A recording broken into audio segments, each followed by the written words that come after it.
Bathroom কে বানাইছেন laboratory? এই যে আসেন, আপনি এখানে আসেন।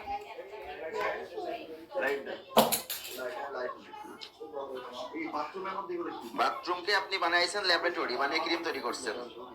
এটা কি স্পেনে তৈরি হয়েছে? না, এখানে তৈরি করেছেন। এখানে তৈরি করে তাহলে স্পেন নামটা দেওয়ার কি দরকার? লিখে দিয়েছেন ফর্মুলা প্রোডাক্ট অফ স্পেন। এই জায়গাটার নাম স্পেন। এটা কি স্পেন দেশের ভিতরে? এটা কোথায়? বাংলাদেশ। বাসাবোতে, সবুজবাগ, নন্দীপাড়া। এখানে আপনি অলিভ অয়েল তৈরি করে বলতেছেন প্রোডাক্ট অফ স্পেন। এটা কি নকল হচ্ছে না? প্রতারণা হচ্ছে না? কি তৈরি হয় এখানে?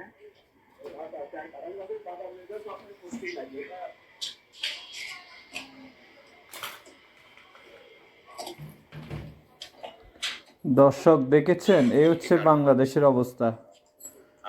ভুয়া নকল প্রোডাক্ট আমাদের হাতে দিয়ে কাস্টমারকে প্রতিনিয়ত ঠকানো হচ্ছে।